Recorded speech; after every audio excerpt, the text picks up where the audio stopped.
अस्सलाम वालेकुम मेरे स्टूडेंट्स, उम्मीद है सब खैरियत से होंगे। तो बच्चों हम पढ़ रहे थे इंडस्ट्रियल फार्मेसी। तो आज हमने इंडस्ट्रियल फार्मेसी का चैप्टर नंबर 11 पढ़ना है, जो कि है manufacturing of liquid doses form. तो बच्चों, लिक्विड फॉर्म से मुराद दवाई की वो शक्ल है जो हमारे पास पानी की हालत में या लिक्विड हालत में अवेलेबल होते हैं। इसमें हमारे पास सिरप्स आ सकते हैं, इंजेक्शंस आ सकते हैं। सो आज के लेक्चर में हम देखेंगे कि अगर हमने सिरप्स को बनाना हो तो उस सिरप्स को बनाने के लिए कौन कौन से मेथड यूज़ किए जाते हैं, इसके साथ साथ सिरप्स के अंदर कौन कौन से इंग्रेडिएंट्स हम ऐड करते हैं। तो बच्चों, सबसे पहले हम डिफाइन करेंगे कि सिरप क्या होता है। तो जो सिरप है बच्चों, वो बेसिकली एक लिक्विड डोजेज फॉर्म होती है जिसका कोई ना कोई थेराप्यूटिक इफेक्ट होता है। थेराप्यूटिक इफेक्ट से बच्चों मुराद है कि ये वो दवाई होती है जिसके अंदर कोई ना मिडक अपना एक्टिव सॉल्ट या फिर अपना एक्टिव इंग्रेडिएंट्स मौजूद होता है, जो कि बीमारी के इलाज के लिए इस्तेमाल किया जाता है। जब भी बच्चों ने सिरप बनाना तो हमने कुछ चीज़ों की ज़रूरत है, उनको हम इंग्रेडिएंट्स भी कहते हैं या फिर कंपोनेंट्स ऑफ द फार्मूलेशंस भी कहा जाता है। तो बच्चों, सिरप के लिए बनाने के लिए जो सबसे पहले आपको चीज़ चाहिए वो है जी active pharmaceutical ingredients. Active pharmaceutical ingredients जो है, इनको जो बेसिकली दवाई को कहा जाता है या उस सॉल्ट को कहा जाता है बच्चों, जिसकी वजह से सिरप्स के अंदर बीमारी को ट्रीट करने की सलाहियत मौजूद होती है सिरप्स के अंदर। ठीक हो गया। देन हमारे पास बच्चों आता है जी स्वीटिंग एजेंट। ठीक होगा। जो अपना खास तौर पर जो सिरप्स बनाए जाते हैं उनके अंदर मिठास लाई जाती है, क्योंकि जो बच्चों ड्रग्स होते हैं, जो एक्टिव फार्मास्यूटिकल इंग्रेडिएंट्स होते हैं, उनका टेस्ट काफ़ी चुभने वाला होता है। तो उस टेस्ट को मास्क करने छुपाने के लिए, कम करने के लिए उसमें स्वीटिंग एजेंट डाला जाता है। तो स्वीटिंग एजेंट के तौर पर जो सबसे ज़्यादा चीज़ यूज़ की जाती है सिरप्स के अंदर इस्तेमाल की जाती है, उसको हम शुगर या सुक्रोज कहते हैं। सुक्रोज एक अपना टेबल शुगर, या आपने बच्चों पार्ट 1 में बायोकेमिस्ट्री में पढ़ा भी होगा कि सुक्रोज एक टेबल शुगर है जो कि डाइसैकराइड्स है। जो जब भी सुक्रोज को तोड़ा जाता है, इसमें से एक ग्लूकोज का मालिक्यूल मिलता है और एक फ्रुक्टोज का मालिक्यूल मिलता है। देन आता है जी बच्चों हमारे पास फ्लेवरिंग एजेंट। जब खासतौर पर जब बच्चों के अपना सिरप्स बनाए जाते हैं तो उसमें मुख्तलिफ किस्म के ना फ्लेवर्स वगैरह ऐड किए जाते हैं जब भी बच्चों के सिरप्स वगैरह ना बनाए जाते हैं। तो स्ट्रॉबेरी फ्लेवर हो गया, जो ताकि बच्चे जो है उन सिरप्स को इजीली पी सके, उन अदरवाइज वो सिरप को मुंह से फ़ौरन बाहर निकाल देते हैं। लिहाजा बच्चों की मेडिकेशंस के अंदर फ्लेवरिंग एजेंट्स का डालना बहुत ज़रूरी है।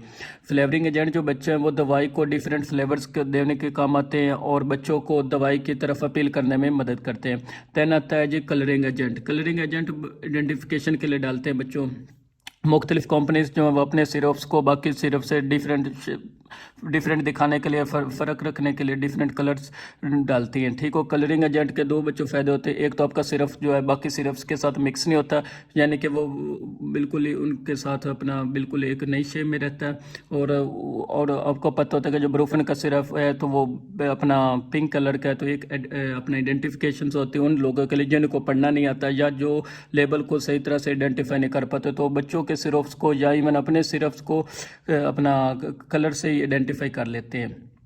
दूसरी चीज़ ये होती है, जो कलर्स होते हैं ये सिरप्स को खूबसूरत बनाते हैं, अपना अपीलिंग करने में मदद देते हैं सिरप्स को। तीसरी चीज़, बच्चों को अपना अट्रैक्ट करने में जो कलर्स अपना है कलरिंग एजेंट्स है वो बहुत ज़्यादा मेन रोल प्ले अदा करते हैं, इसलिए हम सिरप्स के अंदर कलर्स को ऐड करते हैं। उसके बाद हम इसके अंदर प्रिजर्वेटिव्स डालते हैं। प्रिजर्वेटिव्स के तौर पर सबसे ज़्यादा जो चीज़ इस्तेमाल होती है वो शुगर्स यूज़ की जाती है, जो कि सुक्रोज है। अपना सुक्रोज इटसेल्फ एक प्रिजर्वेटिव्स है।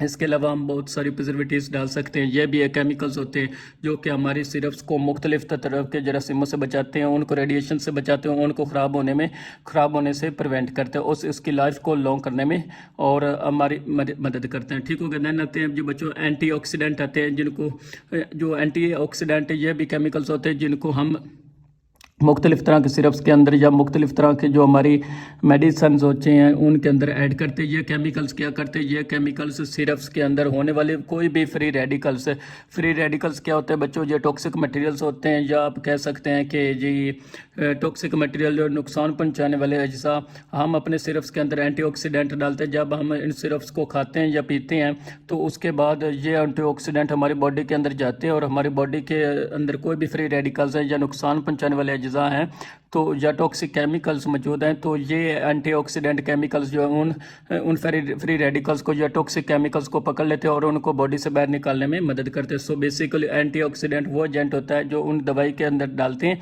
और वो हमारी बॉडी के अंदर जाकर जो गैर ज़रूरी मादे होते हैं बच्चों, उनको हमारी बॉडी से रिमूव करने में मदद करते हैं, लिहाजा हमारी बॉडी को क्लियर करने में, साफ करने में हमारी मदद करते हैं। फिर आते हैं जी विस्कोसिटी कंट्रोल। विस्कोसिटी होता है गाढ़ापन। डिफरेंट बच्चों सिरप्स होते हैं, उनके डिफरेंट अपना विस्कोसिटी होते हैं। कुछ सिरप जो होते हैं ज़्यादा थिक होते हैं या कुछ कम गाढ़े होते हैं। तो सिरप्स को हम पानी से थोड़ा सा अपना विस्कोसिटी जो है सिरप ज़्यादा होती है पानी से, तो पानी की निस्बत जो सिरप्स होते हैं वो ज़्यादा विस्कोस होते हैं, तो गाढ़े होते हैं।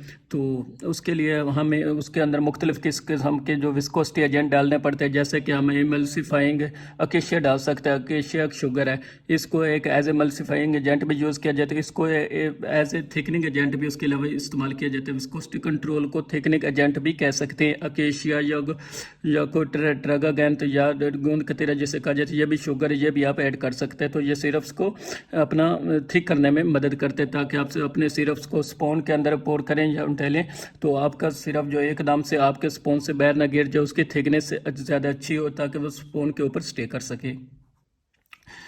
इसमें आता है जी एक्सेप्ट एपीआई के अलावा बाकी जितने भी चीज़ें हम डालते हैं उनको हम एक्सीपिएंट्स कहते हैं। एक्सीपिएंट्स का मतलब होता है इजाफी चीज़ें। ड्रग के अंदर सॉल्ट के अलावा बाकी जितने भी चीज़ें होते हैं हम उनको एक्सीपिएंट्स कहते हैं।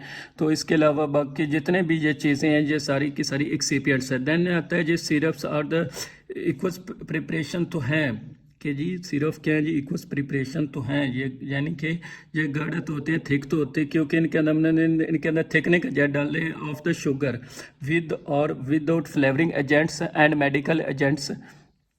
तो सिरप्स जो हैं बच्चों ये हमारी इक्वस प्रिपरेशंस हैं जो कि ज़्यादा कंसनट्रेटेड या थिक होती हैं, इसके अंदर शुगर मौजूद होती है। इसमें को हम बना सकते हैं विदाउट फ्लेवरिंग एजेंट भी बना सकते हैं। कुछ सिरप्स ऐसे होते हैं जो बहुत कड़वे होते हैं, उनमें उसका मतलब कि उनके अंदर कोई भी फ्लेवरिंग एजेंट नहीं डाला जाता। और कुछ सिरप्स ऐसे भी होते हैं जिनके अंदर मेडिकल एजेंट्स भी मौजूद नहीं होते, यानी मेडिसिनल जो एजेंट्स हैं वो मौजूद नहीं होते, वो किसी भी बीमारी के लिए इस्तेमाल नहीं हो सकते। जब आप बच्चों नए नए सिरप्स बनाना शुरू करते हैं लेबॉर्ट्रीज के अंदर एज ए फार्मेसी टेक्नीशियन, तो आपको सिर्फ जो बनाना सिखाया जाता है उसके अंदर आपको जो मेडिसिनल एजेंट्स नहीं दिया जाता, क्योंकि आप स्टार्टिंग में बना रहे होते तो मेडिसिनल एजेंट्स बहुत एक्सपेंसिव होते, तो बच्चों सिखाने के लिए मेडिसिनल एजेंट पहले नहीं डाले जाते, सिर्फ सिंपल सिरप बनाना सिखाया जाता है बच्चों को। तो जब आप सिंपल सिरप बनाना सीख जाते तो तब आप मेडिसिनल एजेंट्स डालते हैं। तो बच्चों अब हम बात करते हैं अपने मेन टॉपिक की, वो तो था एक सिर्फ इंट्रो। तो जो अपना मेन टॉपिक हमारा वो यही है कि अगर हमें सिरप को प्रिपेयर करना है तो सिरप को प्रिपेयर करने के लिए हमें कितने मेथड्स की ज़रूरत होती है। तो जो भी लेक्चर है तो बच्चों इसमें से हमारे पास 4 मेथड्स होते हैं सिरप को बनाने के, जो कि आपके टॉपिक में या आपके सिलेबस में शामिल है। तो सबसे पहले there are the 4 method for the syrup preparation. सबसे पहला है जो वो सोल्यूशन विद हीट है, उसके बाद है जी एजिटेशन विदाउट हीटिंग, और उसके बाद है जी addition of the sucrose to a medicated liquid, and then है जी परकुलेशन। तो बच्चों हम इनको वन बाय वन स्टडी करेंगे। सबसे पहले हम बात करते हैं जी सोल्यूशन विद हीट। ये बहुत ही आसान से एक्सपेरिमेंट्स हैं, बहुत ही आसान से अपना एक्सपेरिमेंट्स है। अगर आप इसको समझ कर तैयार करेंगे तो ये आपको कभी भी इंशाल्लाह नहीं भूलेंगे। ठीक हो गया बच्चों। सोल्यूशन विद हीट, सबसे पहले हमने बच्चों क्या करना है कि इस मेथड के लिए हमने सबसे पहले एक बीकर ले लेना, उसके अंदर पानी डालना। पानी आपने कौन सा डालना, प्यूरिफाइड वाटर, जो साफ़ सुथरा पानी लेना जो कि जरासीम से पाक हो, उसके अंदर कोई भी इंग्रेडिएंट्स मौजूद ना, उसके अंदर आपने शुगर ऐड कर देनी है। ठीक हो गया। तो शुगर ऐड करने के बाद इन दोनों चीज़ों को अच्छे से हीट करना है। हमने ऊपर लिखा भी है कि सोल्यूशन, जब आप 2 चीज़ों को मिक्स करते हैं तो वो सोल्यूशन मौजूद, उसके बाद हमने क्या करना है उसको हीट करना है। फिर हीट करेंगे, जब आप हीट कर रहे होंगे तो इसके अंदर बाकी सारी चीज़ें आपने ऐड कर देनी, वो चीज़ें ऐड करनी जो कि हीट को बर्दाश्त करने की सलाहियत रखते हैं। यानी कि इसके अंदर आप स्वीटिंग एजेंट डालना, फ्लेवरिंग एजेंट डालना चाहते हैं, कलरिंग एजेंट डालना चाहते हैं, प्रिजर्वेटिव्स डालना चाहते हैं, एंटीऑक्सीडेंट डालना चाहते हैं, विस्कोसिटी कंट्रोल एजेंट डालना चाहते हैं। तो ये सारे के सारे जो हैं वो हीट को बर्दाश्त करने की सलाहियत रखते होंगे, तब आप इनको ऐड करना है। अगर ये हीट को बर्दाश्त सलाहियत नहीं रखते होंगे तो तब आपने इनको ऐड यहाँ पर नहीं करना, क्योंकि अगर आप ऐड करेंगे तो ये हीट से जल जाएंगी, इनकी जो अफादियत है वो ख़त्म हो जाएगी। सो बच्चों जब आपने इन दोनों चीज़ों को मिक्स किया, अब उसके बाद आपने हीट करना है। हीट करने के बाद बाकी जितने भी चीज़ें जो हीट को बर्दाश्त कर सकती वो आपने क्या कर देना है जी बच्चों, ऐड कर देनी है। और अच्छे से उनको मिक्स करना है। जब वो मिक्स हो जाएगी तो फिर आपने उसको उतार लेना है, ठंडा कर लेना है। ठंडा करने के बाद आपने देखना है कि जो आपको कितना वाटर ऐड करना है। ये चीज़ें जो आपके स्टैंडर्ड बुक्स होते हैं, ऑफिशियल बुक्स होते हैं, उनके अंदर मेंशंस होते हैं कि कितने ड्रग के अंदर कितना वाटर जो होना चाहिए। फिर आप अपना फाइनल वॉल्यूम एडजस्ट कर लेते हैं। फाइनल वॉल्यूम एडजस्ट करने के लिए आपको उसके अंदर वाटर डालना होता है। नीचे मैंने मेंशन भी किया था, इस मेथड को हम सिर्फ यूज़ कर सकते थर्मोस्टेबल के लिए इस्तेमाल कर। Thermo mean heat and stable means heat बर्दाश्त करने वाले and non volatile ingredients. Non volatile मतलब होता है बच्चों वो चीज़ है जिनको अगर आप खुला छोड़े तो वो हवा में इवेपोरेट नहीं होती, हवा के ज़रिए उड़ नहीं जाती, उनको हम नॉन वोलेटाइल इंग्रेडिएंट्स कहते हैं। अगर आपके पास हीट बर्दाश्त करने वाले केमिकल्स हैं और वो साथ साथ इवेपोरेट होने की सलाहियत नहीं रखते तो आप इस मेथड के ज़रिए से उनको तैयार कर सकते हैं। देन फिर समटाइम्स हम जब सिरप बच्चों बना रहे होते हैं तो हमारे पास कुछ ऐसे केमिकल्स होते हैं जो कि हीट की मौजूदगी की वजह से ख़राब हो सकते हैं। लिहाजा हमें फिर क्या करना होता है, आपने बस एक स्टेप चाहिए करना है, आपका सिंपल जो सिरप जो है वो तैयार हो जाएगा। सबसे पहले आपने क्या करना है, उसी तरह वाटर ले लेंगे और शुगर ले लेंगे और क्या करेंगे, आप उसको हीट करेंगे। ये स्टेप हमने पहले भी किए थे, दोनों स्टेप्स हीट करने के बाद अब आपने बच्चों उसको ठंडा कर लेंगे। ठीक हो गया बच्चों, ये स्टेप चेंज है। पहले हमने क्या किया था कि जो हीट करते हुए उसमें इंग्रेडिएंट्स डाल दिया था क्योंकि वो इंग्रेडिएंट्स हीट को बर्दाश्त कर सकते थे। अब हमने क्या क्या करना है कि जी क्योंकि हमारे इंग्रेडिएंट्स जो हीट सेंसिटिव है, लिहाजा हमने सिर्फ शुगर और पानी को मिक्स करना, उसको हीट करना और हीट करने के बाद हमने उसको चूल्हे से उतार लेना और उसको ठंडा कर लेना। अब जब ठंडे हो गए हैं तो तब आपने क्या करना है, हीट सेंसिटिव या वोलेटाइल इंग्रेडिएंट्स जो हैं वो ऐड कर देना। अब क्या फ़ायदा होगा ऐड करने का, क्योंकि जब आप ठंडा कर लेंगे तो उसके बाकी चीज़ें ऐड करेंगे, प्रिजर्वेटिव्स है, एंटीऑक्सीडेंट है, एसिडिक एजेंट है जो कि हीट की मौजूदगी में ख़राब हो सकते हैं। अब आपने मिक्सचर को ठंडा कर लिया तो लिहाजा आप अब उनको ऐड करेंगे तो वो ख़राब नहीं होंगे, तो वो वोलेटाइल हैं। तो जब आप ज़ाहिर है जब आप हीट करते तो चीज़ें उड़ती हैं, तो जब आप इसको ठंडा कर लेंगे फिर आप इसके अंदर ऐड करेंगे तो जो चीज़ें हैं वो आपकी नहीं उड़ेंगी, आपके इंग्रेडिएंट्स हवा में शामिल नहीं होंगे और आपके जो प्रोडक्ट है वो ठीक रहेगा। और लास्ट में हम क्या करेंगे जी, वाटर ऐड करके उसका वॉल्यूम एडजस्ट कर लेंगे। इसमें सिर्फ जो 2 पॉइंट्स इसमें हमने सिर्फ तरतीब चेंज कर दी है। ये पहले हमने लिखा था और ये आपने बाद में लिख दिया, ठीक हो। या इस पॉइंट में हमने ठंडा पहले करना और इंग्रेडिएंट्स बाद में डालने, और यहाँ पर हमने इंग्रेडिएंट्स पहले डाले तो ठंडा बाद में किया है। ठीक हो गया बच्चों, उम्मीद है आपको समझ आ गई होगी। देन आता है एजिटेशन विदाउट हीट। कुछ केमिकल्स बच्चों ऐसे होते हैं जिनको हम बिल्कुल ही हीट नहीं कर सकते, फिर हमें क्या करना पड़ेगा, हमें एक दूसरा मेथड यूज़ करना पड़ेगा। जब भी आपने कोई भी मेथड सेलेक्ट करना है सबसे पहले आपने इंग्रेडिएंट्स को देखना है कि आपके इंग्रेडिएंट्स किस तरह के, जिस तरह के आपके बच्चों इंग्रेडिएंट्स होंगे ना उसी हिसाब से आपने मेथड सेलेक्ट करना है। अगर आप इंग्रेडिएंट्स हीट बर्दाश्त कर सकते हैं तो आप पहला मेथड यूज़ कर सकते हैं। अगर आप इंग्रेडिएंट्स हीट बर्दाश्त नहीं कर सकते फिर आप इस मेथड को यूज़ करेंगे। इसमें हम क्या करेंगे जी, सबसे पहले हम प्योरीफाइड वाटर लेंगे और उसके अंदर हम क्या करेंगे जी, चीनी को ऐड कर देंगे। अगर आप छोटे स्केल पर बच्चों कर रहे हैं तो आपने मैनुअली, अगर मेरे फॉर एग्जांपल मेरे पास बीकर और मैंने बीकर के अंदर पानी डाल दिया और साथ में सुक्रोज डाल दिया, तो उसके बाद हमारे पास एक स्टीरर होता है जो जैसे एक चम्मच होता है जिससे आप चीज़ों को मिक्स करते हैं। इस तरह के मिक्सिंग के लिए हम मिक्सिंग के लिए बॉटरी में यूज़ करते हैं। वो शीशे का एक बना हुआ चम्मच होता है, उसको आप एजिटेट करेंगे। उससे एजिटेट का मतलब होता है ज़ोर ज़ोर से घुमाना या हिलाना या मिक्स करना। ठीक हो गया। अगर छोटे लेवल पर बच्चों काम करें, आपकी मशीनरी छोटी तो आप हाथों से दोनों चीज़ों को मिक्स कर सकते हैं, उससे थोड़ा टाइम ज़्यादा लगेगा। बट अगर आप बड़े स्केल पर बच्चों काम कर रहे हैं, बड़ी लेबॉर्ट्री में काम कर रहे हैं, बड़ी इंडस्ट्री में कर, तो फिर आपके पास मशीनरी मौजूद होती है। उस मशीनरी के अंदर आप मैकेनिकल स्टीरर लगा होता है जिनको आप बिजली की मदद से चलाते हैं और वो स्टीरर ऑटोमेटिकली चीज़ों को मिक्स करना शुरू कर देते हैं। सो बस आपने बच्चों ये याद करना है कि बाकी तमाम इंग्रेडिएंट्स उनको आपने ऐड कर देना, उनको अपने मिक्स कर दे। फ़र्क सिर्फ ये है कि फ़र्क बच्चों इसमें यह है कि आपने इसमें हीट नहीं करना, और जो दूसरा था अपना मेथड जो हमने पहले पढ़ा उसके अंदर हमने क्या किया था, हीट किया था। और यहाँ पर आपने यहाँ पर क्या किया है जी, एजिटेट करने के लिए स्टीरर यूज़ किया। अगर छोटा लेवल है तो आप हाथों से भी उसको मिक्स कर सकते हैं। मिक्स कर यानी कि हाथ वाले स्टीरर से मिक्स करेगा। अगर बड़ा लेवल है तो आप उसके बाद आप मैकेनिकल स्टीरर जो है वो यूज़ कर सकते हैं। और उसके बाद सबसे पहले आपने क्या करना है जी, तमाम इंग्रेडिएंट्स को मिक्स कर देना है। हमेशा सबसे पहले बच्चों आपने वाटर को सक्रोज के साथ मिक्स करना है, देन आपने बाकी चीज़ें ऐड करनी होती हैं। फिर बच्चों आता है जी addition of the sucrose to the medicated liquid. अगर आप एक खास किस्म का सिरप बना रहे हैं जिसके अंदर आपने टिंक्चर्स ऐड इस्तेमाल करने, ये थोड़ा सा बच्चों डिफरेंस है मेथड। अगर आप एक ऐसा सिरप बना रहे हैं जिसके अंदर आपने टिंक्चर्स ऐड करने हैं। टिंक्चर्स क्या होते हैं बच्चों? टिंक्चर्स हमारी ऐसी एक लिक्विड प्रिपरेशन होती है जिनके अंदर अल्कोहल बहुत ज़्यादा मिकदार में होता है, यानी कि जैसे कि सिरप होते हैं, जब सिरप के अंदर पानी ज़्यादा होते हैं और मेडिसिनल एजेंट्स कम होते हैं। लेकिन अगर हम बच्चों टिंक्चर्स की बात करें ना, तो टिंक्चर्स के अंदर पानी कम होता है और अल्कोहल की मिकदार ज़्यादा रखी जाती है।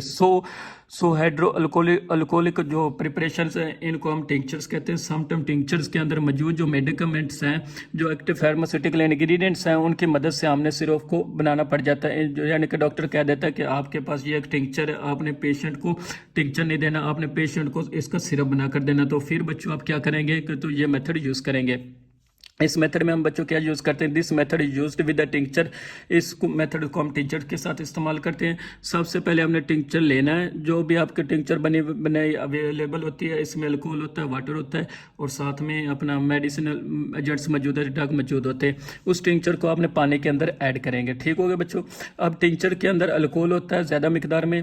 जैसे ही आप ऐड करते हैं टिंक्चर्स को पानी के अंदर, तो एडिशन ऑफ द दिस, जैसे ही आप इसको ऐड करते हैं जो प्रेसिपिटेशन हो जाती है, यानी कि चीज़ें नीचे बैठ जाती है of the alcohol soluble material.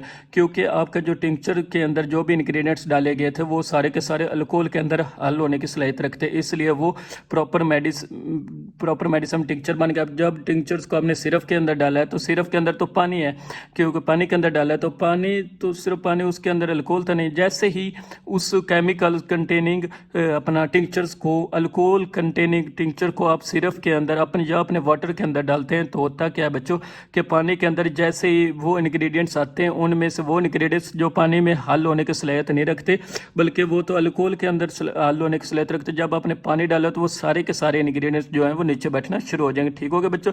सो आपके जितने भी इंग्रेडिएंट्स वाटर में हल होने की सलाहियत नहीं रखते, वो सारे के सारे क्या कर जाएंगे जी? नीचे बैठ जाए। अब आपने क्या करना है जी? उसको आपने फिल्टर कर लेना है। जो इंग्रेडिएंट्स नीचे बैठ गए उनको आपने छोड़ देना है। जो इंग्रेडिएंट्स वाटर के साथ मिक्स हो गए उनको आपने फिल्टर कर लेना है या उसको आपने छान लेना है। अब छानने के बाद आपने दूसरे बीकर के अंदर जो मटेरियल हासिल किया उसको फिल्ट्रेट कहते हैं। ठीक हो गया बच्चों। उस फिल्ट्रेट के अंदर आपने शुगर ऐड कर देनी। जब आप बच्चों शुगर ऐड कर देंगे तो वो आपका क्या बन जाएगा जी? सिरप बन जाएगा। सिरप बच्चों फ़र्क ये क्या है कि ये टिंक्चर आपके पास मौजूद था जिसके अंदर अल्कोहल था, उस टिंक्चर से हमने क्या बनाना था जी? सिरप बनाना था। टिंक्चर्स के अंदर शुगर की मिकदार कम होती है और अल्कोहल की मिकदार ज़्यादा होती है, लिहाजा हमने टिंक्चर्स को पानी के अंदर जैसे भी डाला, इस टिंक्चर के अंदर वो केमिकल जो पानी में हल होने की सलाहियत नहीं रखते, वो अल्कोहल के अंदर हल होने की सलाहियत रखते, वो सारे के सारे नीचे बैठ जाएंगे। हम उनको फिल्टर कर लेंगे। फिल्टर करने के बाद हमारे पास जो वाटर सॉल्युबल कंपोनेंट्स हैं उनको सारे के सारों को शुगर ऐड कर देंगे, और जब शुगर ऐड कर देंगे जो हमारा है जो है सिरप बन जाएगा। लास्ट पर है जो बच्चों हमारे पास परकुलेशन एक बच्चों एक बड़े सिंपल सा अपना मेथड है। इसमें हमें सिर्फ एक खास किस्म का जो ऑपरेटस है वो यूज़ करना पड़ता है, जिसको हम परकुलेटर कहते हैं। आपने फर्स्ट ईयर के अंदर भी बच्चों जब आपने एक्सट्रैक्शन का चैप्टर पढ़ा था वहाँ भी आपने ये पढ़ा था। तो परकुलेशन का मेथड जो सिरप्स को बनाने के लिए इस्तेमाल करते हैं।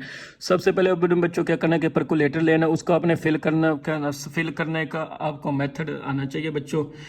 सबसे पहले आपने इस मशीन के अंदर ऊपर से कॉटन डाल देने। उसके बाद आपने शुगर के जो क्रिस्टल्स हैं, जो बड़े बड़े क्रिस्टल्स जो हैं, बड़े जो पार्टिकल्स जो हैं, उस कॉटन के ऊपर अच्छे से दबा देने, ऊपर रख देने।